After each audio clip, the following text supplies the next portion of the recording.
पण असं समोर आलंय की पुरवठा अधिकाऱ्यांना त्या कंपन्यांवर कारवाई करायचा अधिकारच नाहीये. ते फक्त कंपनीला सांगू शकतात की हे असं-असं घडतंय, तुम्ही कारवाई करा आणि कंपनी काही कारवाई करत नाही. तुम्ही जिथे जाऊन आलात सगळं ते बघितलं. तिथे पुरवठा अधिकाऱ्यांनी आता कंपनीला सूचना दिल्या कारवाई करा. हे पुरवठा अधिकाऱ्यांना अधिकारच नसेल तर कसं लगाम घालणार पेट्रोल? ज्या ज्या ठिकाणी डिझेल पेट्रोलमध्ये साठेबाजी करणे, पुरवठा न करणे, अशा ज्या पेट्रोल पंप मालकांनी केलेले त्या ठिकाणी त्यांच्यावर कारवाई करणं, याचा अर्थ असा आहे की तुमचा पेट्रोल पंप जो सप्लाय करतो तो केंद्राकडून डायरेक्टली इंडियन ऑइल असेल, भारत पेट्रोलियम असेल, एचपी असेल, तर यांच्याकडून तो सप्लाय त्या कंपन्याकडून त्यांना केला जातो.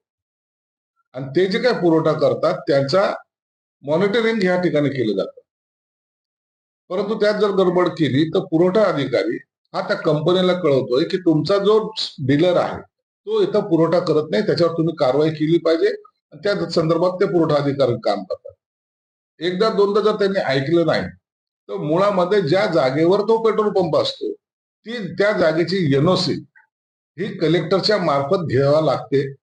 आणि जर एवढं करून जर ऐकलं नाही तर त्याचं एनओसी रद्द करण्याचे अधिकार मात्र सरकारला आहेत किंवा कलेक्टरला आहे.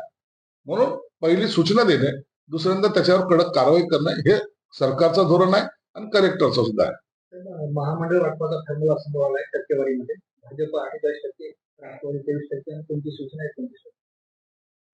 काल समन्वय समितीची बैठक झाली. त्या बैठकीमध्ये शिवसेना, भाजप आणि राष्ट्रवादीचे नेते उपस्थित होते. त्याच्यामध्ये हा फॉर्म्युला जवळपास ठरलेला आहे.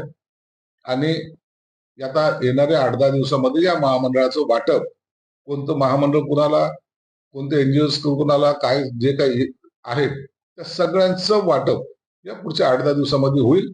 आणि पक्षाप्रमाणे जे काही रेशो ठरलाय त्या त्या पक्षाचे कार्यकर्ते समावेश केले जाईल.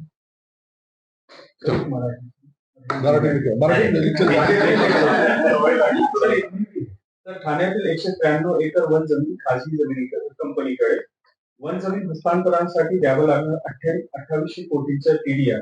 वन विभागाच्या जागेवर डी दाहियाबाई कंपनीचा दावा.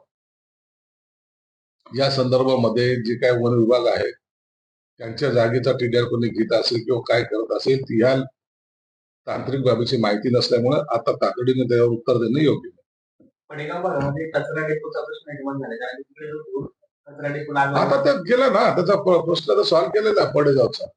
स्वतः आयुक्ताला व्हिजिट करायला लावलेली होती. त्या ठिकाणचं जे असलेले ते धुरामुळे जे काही त्रास होत होता नागरिकांना त्या संदर्भामध्ये सुद्धा आता तातडीचे पावलं उचलले गेलेली आहेत.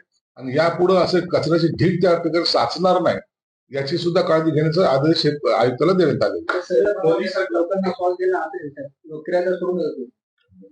सिरियस आहे तो, ती गोष्ट काय असं साधी घेण्यासारखी नाहीये. जो कचरा डेपोला आग लागतो त्याच्यामध्ये धूर निघतो त्यामध्ये